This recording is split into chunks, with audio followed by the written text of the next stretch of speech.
खुर्शीद का हाथा क्लब भी है, कचहरी भी, अखाड़ा भी। दिन भर जमघट लगा रहता है। मोहल्ले में अखाड़े के लिए कहीं जगह नहीं मिलती थी। मिर्ज़ा ने एक छप्पर डलवाकर अखाड़ा बनवा दिया है। वहाँ नित्य 150 लड़नतिये आ जुटते हैं। मिर्ज़ा भी उनके साथ जोर करते हैं। मोहल्ले की पंचायतें भी यहीं होती हैं। मियाँ बीबी और सास बहू और भाई भाई के झगड़े टट्टे यही चुकाए जाते हैं। मोहल्ले के सामाजिक जीवन का यही केंद्र है और राजनीतिक आंदोलन का भी। आए दिन सभाएं होती रहती हैं।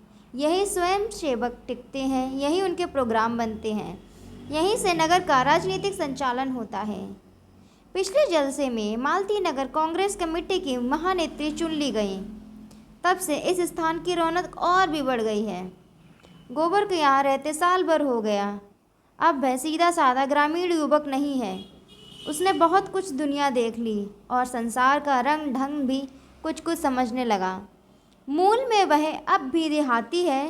पैसे को दांत से पकड़ता है, स्वार्थ को कभी नहीं छोड़ता और परिश्रम से जी नहीं चुराता।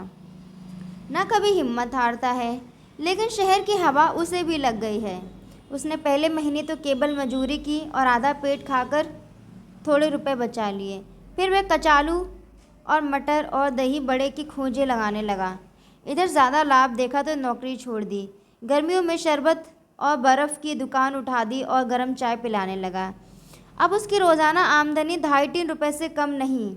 उसने अंग्रेज फैशन के बाल कटवा लिए हैं, महीन धोती और पंप शू पहनता है। एक लाल ऊनी चादर खरीद ली और पान सिगरेट का शौकीन हो गया है। सभाओं में आने जाने से उसे कुछ कुछ राजनीतिक ज्ञान भी हो चला है। राष्ट्र और वर्ग का अर्थ समझने आया लगा है। सामाजिक रूढ़ियों की प्रतिष्ठा और लोक निंदा का भय अब उसे बहुत कम रह गया है। आए दिन पंचायतों ने उसे निसंकोच बना दिया है। जिस बात के पीछे वह यहाँ घर से दूर मुंह छुपाए हुआ पड़ा है, उसी तरह की बल्कि उससे भी कहीं निंदास्पद बातें यहाँ नित्य हुआ करती हैं और कोई भागता नहीं। फिर वही क्यों इतना डरे और मुँह चुराए। इतने दिनों में उसे 1 पैसा भी घर नहीं भेजा। मैं माता पिता को रुपए पैसे के मामले में इतना चतुर नहीं समझता। वे लोग तो रुपए पाते ही आकाश में उड़ने लगेंगे। दादा तो तुरंत गया करने की और अम्मा को गहने बनवाने की धुन सवार हो जाएगी। ऐसे व्यर्थ के कामों के लिए उसके पास रुपए नहीं हैं। अब वह छोटा मोटा महाजन है। पड़ोस के इक्के वालों और धोबियों को सूद पर रुपए उधार देता है। इस 10-11 महीने में ही उसने अपनी मेहनत और किफ़ायत और पुरुषार्थ से अपना स्थान बना लिया है और अब झुनिया को यहीं लाकर रखने की बात सोच रहा है। तीसरे पहर का समय है। वह सड़क के नल पर नहाकर आया है और शाम के लिए आलू उबाल रहा है कि मिर्ज़ा खुर्शीद आकर द्वार पर खड़े हो गए। गोबर अब उनका नौकर नहीं है, पर अदब उसी तरह करता है और उनके लिए जान देने को तैयार रहता है। द्वार पर जाकर पूछा, क्या हुक्म है सरकार? मिर्ज़ा ने खड़े खड़े कहा, तुम्हारे पास कुछ रुपए हो तो दे दो। आज 3 दिन से बोतल खाली पड़ी हुई है, जी बहुत बेचैन हो रहा है। गोबर ने इसके पहले भी 2-3 बार मिर्ज़ा को रुपए दे दिए थे, पर अब तक वसूल ना कर सका। तकाजा करते डरता था और मिर्ज़ा जी रुपए लेकर देना ना जानते थे। उनके हाथ में रुपए टिकते ही ना थे, इधर आए उधर गायब। ये तो ना कह सका मैं रुपए ना दूंगा, ये मेरे पास रुपए नहीं है। शराब की निंदा करने लगा। आप इसे छोड़ क्यों नहीं देते सरकार? क्या इसके पीने से कुछ फ़ायदा है? मिर्ज़ा ने कोठरी के अंदर खाट पर बैठते हुए कहा, क्या समझती हो, मैं छोड़ना नहीं चाहता और शौक़ से पीता हूँ। मैं इसके बगैर ज़िंदा नहीं रह सकता। तुम अपने रुपए के लिए ना डरो, मैं एक एक कौड़ी अदा कर दूँगा। गोबर अविचलित रहा। मैं सच कहता हूँ मालिक, मेरे पास इस समय रुपए होते तो आपसे इनकार करता। 2 रुपए भी नहीं दे सकते? इस समय तो नहीं है। मेरी अंगूठी गिरो रख लो। गोबर का मन ललचा उठा, मगर बात कैसे बदले। बोला, यह आप क्या कहते हैं मालिक, रुपए होते तो आपको दे देता, अंगूठी की कौन बात थी? मिर्ज़ा ने अपने स्वर में बड़ा दीन आग्रह भरकर कहा, मैं फिर तुमसे कभी ना मांगूंगा गोबर, मुझसे खड़ा नहीं हुआ जा रहा है। इस शराब की बदौलत मैंने लाखों की हैसियत बिगाड़ दी और भिखारी हो गया। अब मुझे भी जिद पड़ गई है कि चाहे भीख मांगने पड़े, इसे छोड़ूंगा नहीं। जब गोबर ने अब की बार इनकार किया तो मिर्ज़ा साहब निराश होकर चले गए। शहर में उनके हज़ारों मिलने वाले थे, कितने ही उनकी बदौलत बन गए थे। कितनों की ही गाढ़े समय पर मदद की थी, पर ऐसे से वह मिलना भी ना पसंद करते थे। इन्हें ऐसे हजारों लटके मालूम थे जिससे वह समय समय पर रुपए के ढेर लगा देते थे, पर पैसे की उनकी निगाह में कोई कद्र ना थी। उनके हाथ में रुपए जैसे काटते थे, किसी न किसी बहाने उड़ाकर ही उनका चित्त शांत होता था। गोबर आलू छीलने लगा। साल भर के अंदर ही वह इतना काया हो गया था और पैसा जोड़ने में इतना कुशल कि अचरज होता था। जिस कोठरी में वह रहता है वह मिर्जा साहब ने दी है। इस कोठरी और बरामदे का किराया बड़ी आसानी से 5 रुपये मिल सकता है। गोबर लगभग साल भर से उसमें रहता है, लेकिन मिर्ज़ा ने ना कभी किराया मांगा ना उसने दिया। उन्हें शायद ख्याल भी ना था कि इस कोठरी का कुछ किराया भी मिल सकता है। थोड़ी देर में एक के बाला रुपए मांगने आया। अलादीन नाम था, सिर घटा हुआ, खिचड़ी दाढ़ी और काना। उसकी लड़की विदा हो रही थी। 5 रुपए की उसे ज़रूरत थी। गोबर ने 1 आना रुपया सूद कर दे दिया। अलादीन ने धन्यवाद देते हुए कहा, भैया आप बाल बच्चों को बुला लो, कब तक हाथ से ठोकते रहोगे। गोबर ने शहर के खर्च का रोना रोया। थोड़ी आमदनी में गृहस्थी कैसे चलेगी। अलादीन बीड़ी जलाता हुआ बोला, खर्च अल्लाह देगा भैया, सोचो कितना आराम मिलेगा। मैं कहता हूँ जितना तुम अकेले खर्च करते हो उसी में गृहस्थी चल जाएगी। औरत के हाथ में बड़ी बरकत होती है। खुदा कसम, जब मैं अकेला यहाँ रहता था तो चाहे कितना ही कमाऊँ, खा पी सब बराबर, बीड़ी तम्बाकू को भी पैसा न रहता।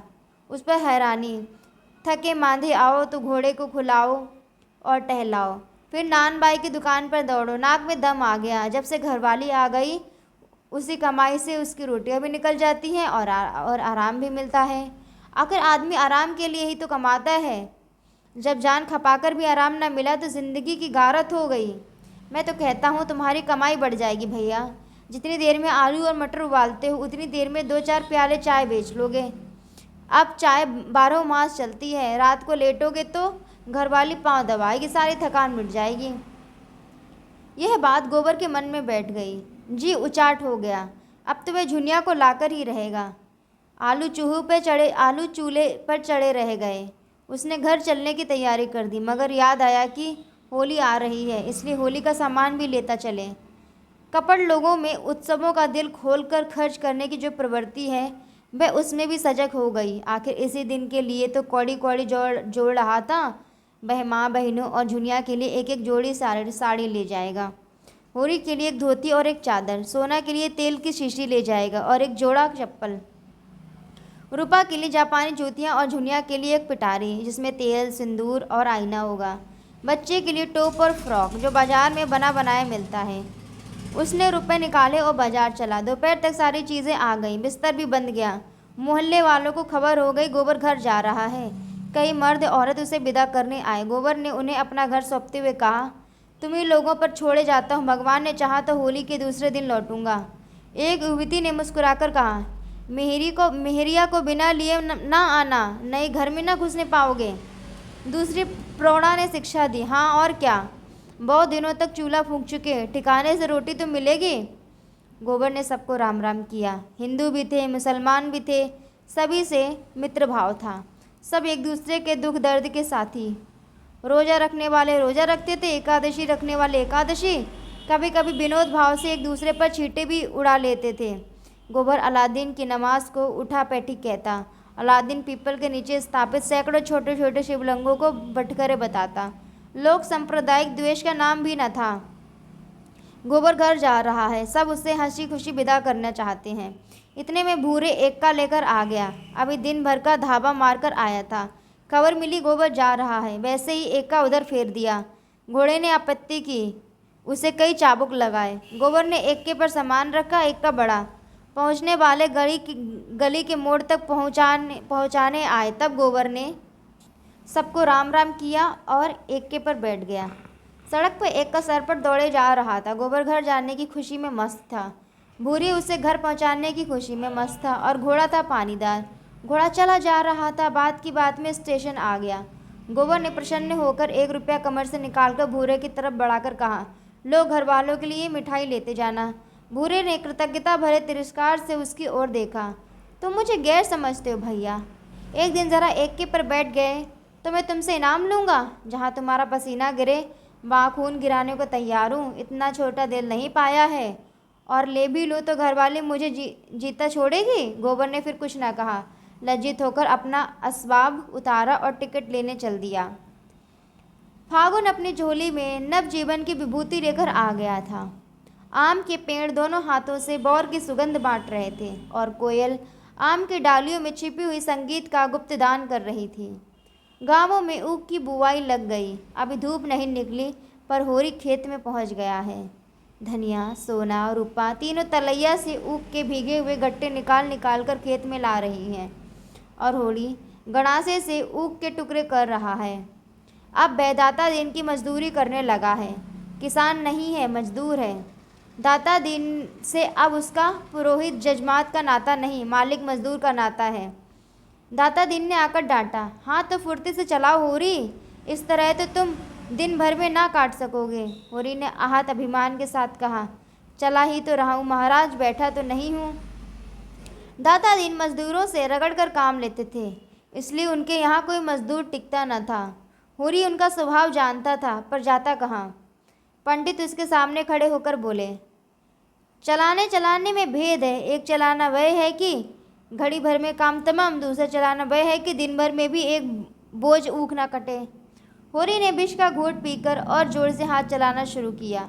इधर महीनों से उसे पेट भर भोजन ना मिलता था। प्रायः 1 जून तो चबेने पर ही कटता था। दूसरे जून भी कभी आधा पेट भोजन मिला, कभी कड़ाका हो गया। जितना चाहता था कि हाथ और जल्दी उठे, मगर हाथ जवाब दे रहा था। इस पर दाता दिन सर पर सवार थे। क्षण भर दम ले लेने पाता तो ताज़ा हो जाता, लेकिन दम कैसे ले, घुड़कियाँ पड़ने का भय था। धनिया और दोनों लड़कियां ऊख के गट्टे लिए गीली साड़ियों से लथपथ कीचड़ में सनी हुई आईं और गट्टे पटक कर दम मारने लगी थी कि दाता दिन से दाता दिन ने डांट बताई। यहाँ तमाशा क्या देखती हो धनिया, जा अपना काम कर, पैसे सेत में नहीं आते। पहर भर में तू एक खेप लाई है, इस हिसाब से दिन भर में भी ऊख ना ढुल पाएगी। धनिया ने त्योरी बदल कर कहा, क्या जरा भी दम ना लेने दोगे महाराज, हम भी तो आदमी हैं। तुम्हारी मजदूरी करने से बैल नहीं हो गए। जरा मूड पर एक गट्टा लाद कर लाओ तो हाल मालूम हो। दाता दिन बिगड़ उठे। पैसे देते हैं काम करने के लिए, दम मारने के लिए नहीं। दम मार लेना है तो घर जाकर दम लो। धनिया कुछ कहने ही जा रही थी कि होरी ने फटकार बताई। तू जाती क्यों नहीं धनिया, क्यों हुज्जत कर रही है। धनिया ने बीड़ा उठाते हुए कहा, जा तो रही हूँ लेकिन चलते हुए बैल को आंगी ना देना चाहिए। दाता दिन ने लाल आंखें निकाल ली। जान पड़ता है अभी मिजाज ठंडा नहीं हुआ, जब भी दाने दाने को मोहताज हो। धनिया भला क्यों चुप रहने लगी। तुम्हारे द्वार पर भीख मांगने नहीं जाती। दाता दिन ने पैने स्वर में कहा। अगर यही हाल है तो भीख भी मांगोगी। धनिया के पास जवाब तैयार था, पर सोना उसे खींचकर तलैया की ओर ले गई। नहीं बात बढ़ जाती, लेकिन आवाज़ की पहुंच के बाहर दिल की जलन निकाली। भीख मांगो तुम जो भिखमंगे की जात हो, हम तो मजदूर ठहरे, जहाँ काम करेंगे वहीं 4 पैसे पाएंगे। सोना ने उसका तिरस्कार किया। अम्मा जाने भी दो, तुम तो समय नहीं देखती, बात बात पर लड़ने बैठ जाती हो। होरी उन्मत्त की भांति सिर से ऊपर गड़ासा उठाकर ऊख के टुकड़ों को ढेर करता जाता था। उसके भीतर जैसे आग लगी हुई थी, उसमें अलौकिक शक्ति आ गई थी। उसमें जो पीढ़ियों का संचित पानी था वह इस समय जैसे भाप बनकर उसके यंत्र की सी अंध शक्ति प्रदान कर रहा था। उसकी आंखों में अंधेरा छाने लगा। सिर से फिरकी सी चल रही थी, फिर भी उसके हाथ यंत्र की गति से बिना थके बिना रुके उठ रहे थे। उसकी देह से पसीने की धार निकल रही थी, मुंह से फिचकुर छूट रहा था, सर में धम-धम शब्द हो रहा था, पर उस पर जैसे कोई भूत सवार हो। सहसा उसकी आंखों में निबिड़ अंधकार छा गया। मालूम हुआ वह जमीन में धंसा जा रहा है। उसने संभलने की चेष्टा से शून्य में हाथ फैला दिए और अचेत हो गया। गड़ा सा हाथ से छूट गया और वह औंधे मुंह जमीन पर पड़ गया। उसी वक्त धनिया ऊख का गट्टा लिए आई। देखा तो कोई आदमी होरी को घेरे खड़े हैं। एक हलवाहा दाता दिन से कह रहा है, मालिक तुम्हें ऐसी बात ना कहनी चाहिए जो आदमी को लग जाए। पानी मरते ही मरते तो मरेगा। धनिया ऊख का गट्टा पलटकर पागलों की तरह दौड़ती हुई होरी के पास गई और उसका सर अपनी जांघ पर रख के बुलाप करने लगी। तुम मुझे छोड़कर कहाँ जाते हो? अरे सोना, दौड़कर पानी ला और जाकर शोभा से कह दे दादा बेहाल हैं। हाय भगवान, अब मैं कहाँ जाऊँ? अब किसकी होकर रहूँगी? कौन मुझे धनिया कहकर पुकारेगा? लाला पटेश्वरी भागे हुए आए, स्नेह भरी कठोरता से बोले, क्या करती है धनिया? होश संभाल, होरी को कुछ नहीं होगा। गर्मी से अचेत हो गए हैं, अभी होश आया जाता है। दिल इतना कच्चा कर लेगी तो कैसे काम चलेगा? धनिया ने पटेश्वरी के पांव पकड़ लिए और रोती हुई बोली, क्या करूं लाला जी? जी नहीं मानता, भगवान ने सब कुछ हर लिया। मैं सब्र कर गई, अब सब्र नहीं होता। हाय रे मेरा हीरा। सोना पानी लाए। पटेश्वरी ने होरी के मुंह पर पानी के छींटे दिए। कई आदमी अपनी अपनी अंगोछियों से हवा कर रहे थे। होरी की देह ठंडी पड़ गई। पटेश्वरी को भी चिंता हुई, पर धनिया को बराबर साहस देते जाते थे। धनिया अधीर होकर बोली, ऐसा कभी नहीं हुआ था लाला, कभी नहीं। पटेश्वरी ने पूछा, रात कुछ खाया? धनिया बोली, हाँ रोटियां पकाई थी, लेकिन आजकल हमारे ऊपर जो बीत रही है वह क्या तुमसे छिपा है? महीनों से भरपेट रोटी नसीब नहीं हुई। कितना समझाती हूँ, जान रखकर काम करो, लेकिन आराम तो हमारे भाग्य में लिखा ही नहीं। सहसा होरी ने आंखें खोल दी और उड़ती हुई नज़रों से इधर उधर ताका। धनिया जैसे जी उठी, बेहल होकर उसके गले से लिपट बोली, अब कैसा जी है तुम्हारा? मेरे तो प्राण नहों में समा गए थे। होरी ने कातर स्वर में कहा, अच्छा हूँ, ना जाने कैसा जी हो गया था। धनिया ने स्नेह से डूबी भर्त्सना से कहा, देह में दम तो है नहीं, काम करते हो जान देकर। लड़कियों का भाग था, नहीं तुम तो ले ही डूबे थे। पटेश्वरी ने हंसकर कहा, धनिया? धनिया तो रो पीट रही थी। होरी ने आतुरता से पूछा, सचमुच तो रोती थी धनिया?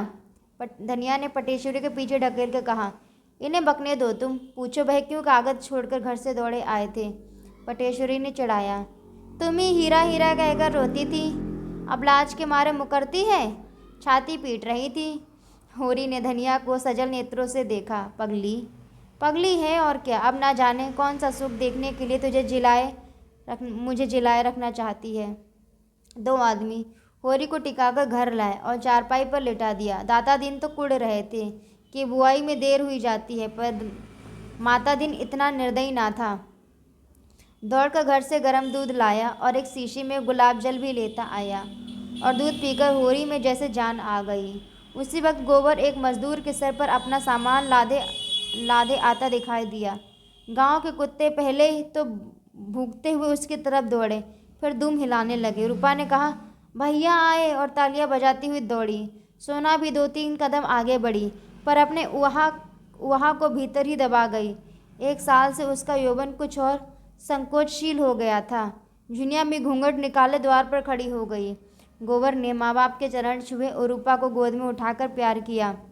धनिया ने उसे आशीर्वाद दिया और उसका सर अपनी छाती से लगाकर मानो अपने मातृत्व का पुरस्कार पा गई। उसका हृदय गर्व से उमड़ा पड़ा था। आज वह रानी है, इस फटे हाल में भी रानी है। कोई उसकी आंखें देखे, उसका मुख देखे, उसका हृदय देखे, उसकी चाल देखे, रानी भी लजा जाएगी।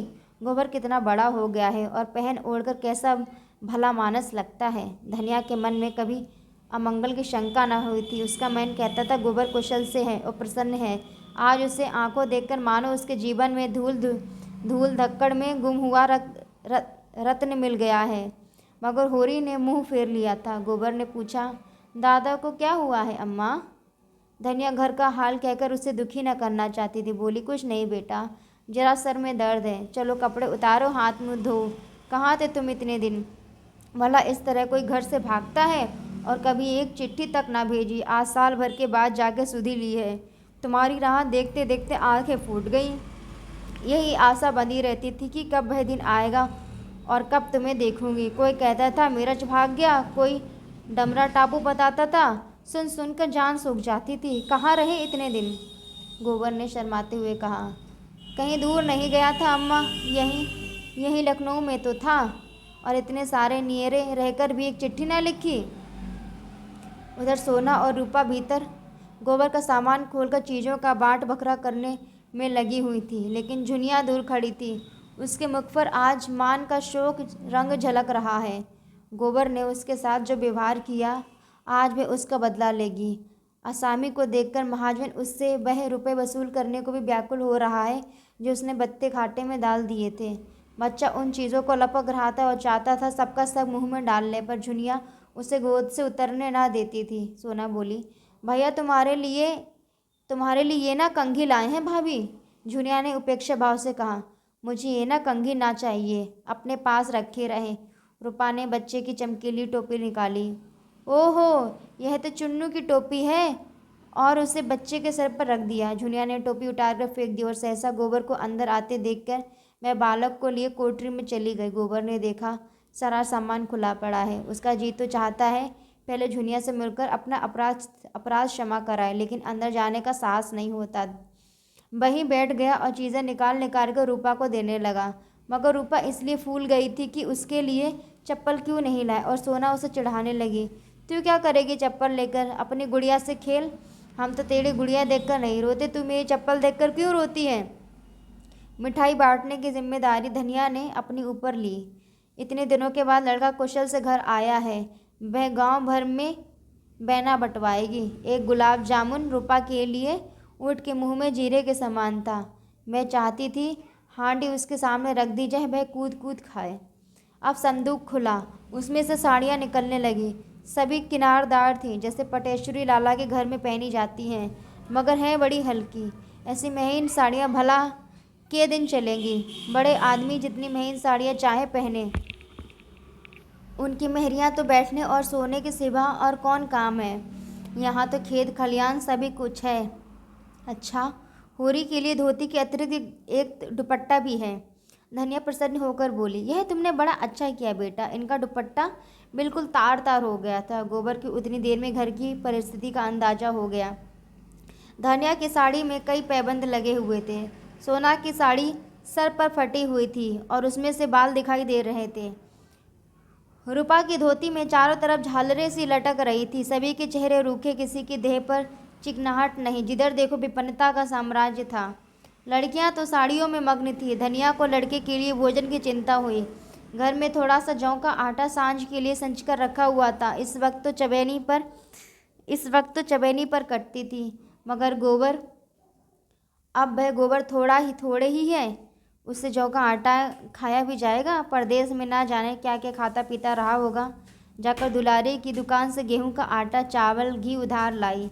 इधर महीने से सहुआन एक पैसे की चीज़ भी उधार ना देती थी, पर आज उसने एक बार भी ना पूछा कैसे कब दोगी। उसने पूछा, गोबर तू खूब कमा के आया है ना। धनिया बोली, अभी तो कुछ नहीं खुला दीदी, अभी मैंने भी कुछ कहना उचित ना समझा। हाँ, सबके लिए किनारदार साड़ियाँ लाया है। तुम्हारे आशीर्वाद से कुशल से लौट आया, मेरे लिए तो यही बहुत है। दुलारी ने आशीष दिया। भगवान करे जहाँ रहे कुशल से रहे। माँ बाप को और क्या चाहिए। लड़का समझदार है और छोकरों की तरह उड़ाऊ नहीं है। हमारे रुपए अभी ना मिले तो ब्याज तो दे दे। दिन दिन बोझ बढ़ ही तो रहा है। इधर सोना चुन्नू को उसका फ्रॉक और टोप और जूता पहनाकर राजा बना रही थी। बालक इन चीज़ों को पहनने से ज़्यादा हाथ में लेकर खेलना पसंद करता था। अंदर गोबर और झुनिया में मान मनोबल का अभिनय हो रहा था। झुनिया ने तिरस्कार भरी आंखों से देखकर कहा, मुझे लाकर यहाँ बैठा दिया, आप परदेश की राह ली, फिर ना खोज ना खबर कि मरती है या जीती है। साल भर के बाद अब जाकर तुम्हारी नींद टूटी। कितने बड़ी कपटी हो तुम। मैं तो सोचती हूँ कि तुम मेरे पीछे पीछे आ रहे हो और आप उड़े तो साल भर के बाद लौटे। मर्दों का विश्वास ही क्या, कहीं कोई ताक ली होगी, सोचा होगा एक घर के लिए ही है, एक बाहर के लिए भी हो जाए। गोबर ने सफाई दी। झुनिया, मैं भगवान की साक्षी देकर कहता हूँ, जो मैंने कभी किसी की ओर ताका हो, लाज और डर के मारे घर से भागा ज़रूर, मगर तेरी याद एक क्षण के लिए भी मन से न उतरती थी। तब तो मैंने तय कर लिया था कि तुझे भी लेता जाऊंगा, इसलिए आया हूँ। तेरे घर वाले तो बहुत बिगड़े होंगे। दादा तो मेरी जान लेने पर ही उतारू थे। सच, तीनों जने यहाँ चढ़ आए थे। अम्मा ने ऐसा डांटा कि मुँह लेकर रह गए। हाँ, हमारे दोनों बैल खोल ले गए। इतनी बड़ी ज़बरदस्ती, और दादा कुछ बोले नहीं। दादा अकेले किस किस से लड़ते। गांव वाले तो नहीं ले जाने देते, लेकिन दादा की भलन मनसी में आ गए और लोग क्या करते। तो आजकल खेतीबाड़ी कैसे हो रही है। खेतीबाड़ी सब टूट गई। थोड़ी सी पंडित महाराज के साजे में है, ऊख बोई ही नहीं गई। गोबर की कमर में इस समय 200 रुपये थे। उसकी गर्मी यूँ भी कम न थी। यह हाल सुनकर तो उसके बदन में आग ही लग गई। बोला, तो फिर पहले मैं उन्हीं से जाकर समझता हूँ। उनकी यह मजाल कि मेरे द्वार से बैल खोल ले जाएं। यह डाका है, खुला हुआ डाका। 3-3 साल तो चले जाएंगे तीनों। यूँ ना देंगे तो अदालत से लूँगा, सारा घमंड तोड़ दूँगा। मैं उसी आवेश में चला गया कि झुनिया ने पकड़ लिया और बोली, तो चले जाना, अभी ऐसी क्या जल्दी, कुछ आराम कर लो, कुछ खा पी लो, सारा दिन तो पड़ा है। यहाँ बड़ी बड़ी पंचायत हुई। पंचायत ने 80 रुपये डांड के लगाए, 30 मन अनाज ऊपर, उसी में तो और तबाही आ गई। सोना बालक को कपड़े जूते पहना कर लाई। कपड़े पहनकर वह जैसे सचमुच राजा हो गया था। गोबर ने उसे गोद में ले लिया। वह पर इस समय बालक के प्यार में उसे आनंद न आया। उसका रक्त खोल रहा था और कमर के रुपए आँच और तेज कर रहे थे। वह एक एक से समझेगा। पंचों को उस पर डांट लगाने का अधिकार है। कौन कहता है उसके बीच में बोलने वाला। उसने एक औरत रख ली तो पंचों के बाप का क्या बिगाड़ा। अगर इसी बात पर वह फौजदारी में दावा कर दे तो लोगों के हाथों में हथकड़ियाँ पड़ जाएंगी। सारी गृहस्थी तहस नहस हो गई। क्या समझ लिया है उसे इन लोगों ने। बच्चा उसकी गोद में ज़रा सा मुस्कुराया, फिर जोर से चीख उठा जैसे कोई डरावनी चीज़ देख ली हो। झुनिया ने बच्चे को उसकी गोद से ले लिया और बोली, अब जाकर नहा धो लो। किस सोच में पड़ गए, यहाँ सबसे लड़ने लगो तो एक दिन निकाह ना हो। जिसके पास पैसे हैं वही बड़ा आदमी है, वही भला आदमी। जैसे ना हो, पैसे ना हो तो उस पर सभी रौब जमाते हैं। मेरा गधापन था कि घर से भागा। नहीं देखता कैसे कोई एक ढेला डाल लेता। शहर की हवा खा आए हो तभी ये बातें सूझने लगी हैं। नहीं, घर से भागते क्यों। यही जी चाहता है कि लाठी उठा, पटेश्वरी, दाता दिन, झिंगुरी सब सालों को पीटकर गिरा दूँ और उनके पेट से रुपए निकाल लूँ। रुपए की बहुत गर्मी चढ़ी है साहित, लाओ निकालो, देखें दिन भर में क्या कमा लाए हो। उसने गोबर की कमर में हाथ लगाया। गोबर खड़ा होकर बोला, अभी क्या कमाया है। हाँ, अब तुम चलोगी तो कमाऊँगा। साल भर तो शहर का रंग ढंग पहचानने में ही लग गया। अम्मा जाने देंगी तब तो। अम्मा क्यों ना जाने देंगी, उनसे मतलब। वाह, मैं उनकी राजी बिना ना जाऊंगी। तुम तो छोड़कर चलते बने, और मेरा कौन था यहाँ। मैं अगर घर में ना घुसने देती तो मैं कहाँ जाती।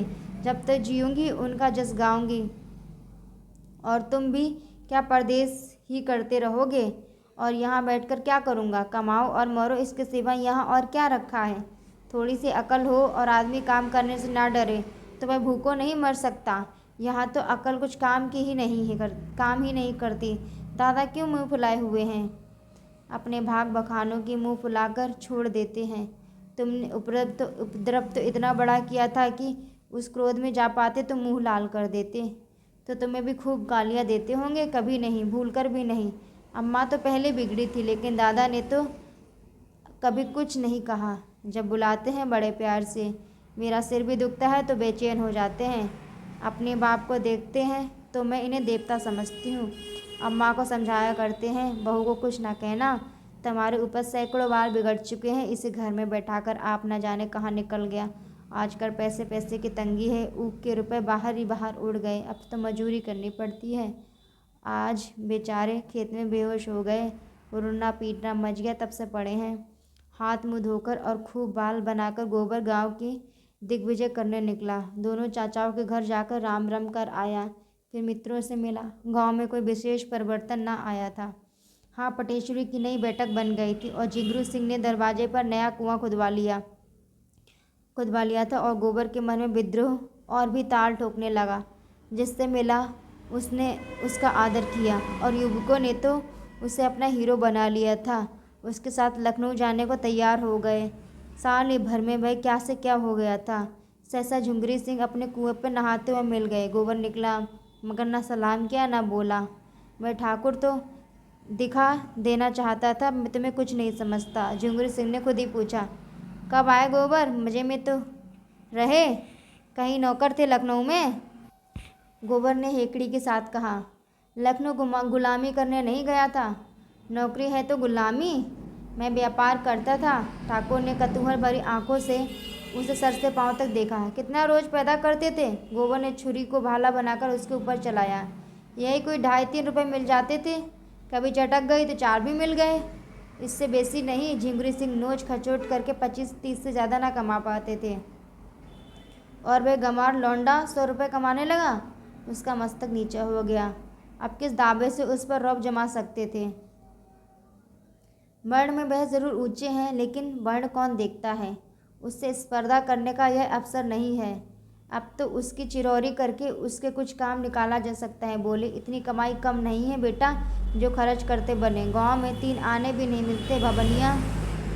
भवनिया को भी यही काम दिला दो तो भेजूं। ना पढ़े ना लिखे, ना एक उपद्रव करता रहता है। कहीं मुनीमी खा लियो तो कहना, नहीं साथ ही ले जाना। तुम्हारा तो मित्र है, तलब थोड़े हो, कुछ गम नहीं। हाँ, 4 पैसे की ऊपर गुंजाइश हो। गोबर ने अभिमान भरी हंसी के साथ कहा। यह ऊपरी आमदनी की चाट आदमी को खराब कर देती है ठाकुर।